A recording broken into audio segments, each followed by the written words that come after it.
Are you going through a season of pain, of problems? Are you being persecuted? Are you being pressured?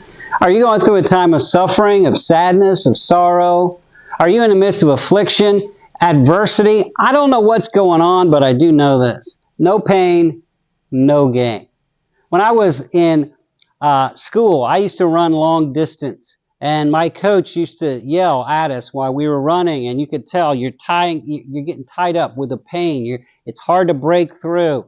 You've run a couple miles, it's hard to keep going, and he would yell, "Run through the pain, run through the pain." Weightlifters, understand, if you want your muscles to get bigger, it doesn't happen. It only happens if there's some pain, if it hurts a little bit. No pain, no gain.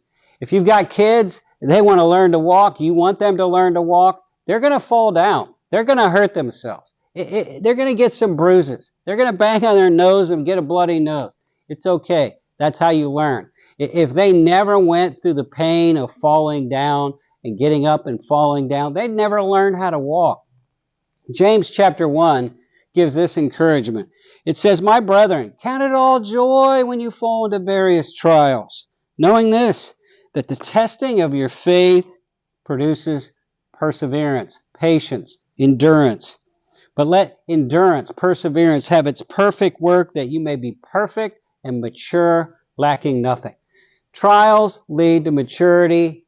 Pain leads to gain. Romans chapter 5, Paul, he's talking about some of the trials he's been through, and he says it's okay. We're blessed in the midst of this. We have joy in the midst of this because our pain produces proven character and hope. Exodus, the book of Exodus, Leviticus, Numbers, Deuteronomy, into Joshua.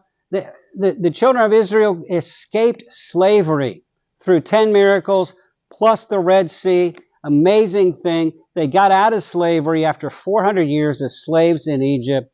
But then they had to go through the wilderness before they could get to the promised land. Maybe you're in a time of wilderness where it's dry, it's lonely, it's dark, nothing's happening. It's a time of wilderness for you.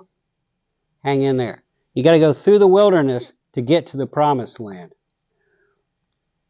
Oak trees.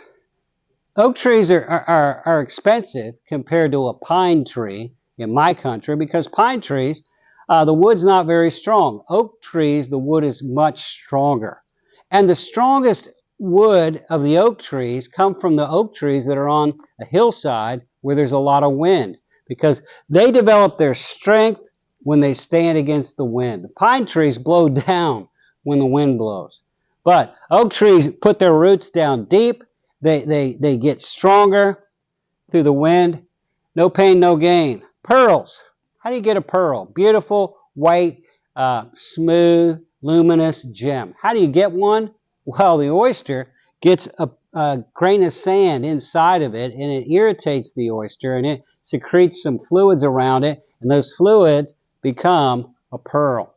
No irritation, no beautiful gem. The only way to get a pearl is through the irritation of an oyster. 1 Peter chapter 1, he says, we rejoice in the fires of affliction. Why? Because it refines our faith. It purifies our faith. It burns off everything that's not faith so that all we have left is pure faith in God. Maybe you're in the fires of affliction. Well, God wants to purify your faith. So you don't have, maybe it's your health and God doesn't want you to trust in your health. Maybe it's your finances. God doesn't want you to trust in your finances. Maybe it's your abilities and God doesn't want you to trust in your abilities. He wants you to trust in Him. 2 Corinthians chapter 1. Paul says, well, we go through our suffering so that we learn to get consolation and comfort from the Lord so we can help other people in their suffering. If you want a ministry, it comes through suffering. You want to increase your ministry to others, it comes through suffering. Seasons of suffering lead to seasons of ministry. No pain, no gain. I want to encourage you today. It hurts. I get it. It's painful. It stinks. It's awful. But that's how we grow. That's how we get blessed. That's how we get in a position to bless others. I'm Dave Early. Thanks for joining us today. We do this type of teaching 5 days a week. You can follow us on Facebook, subscribe to our YouTube channel, and we want you to share these videos with your friend.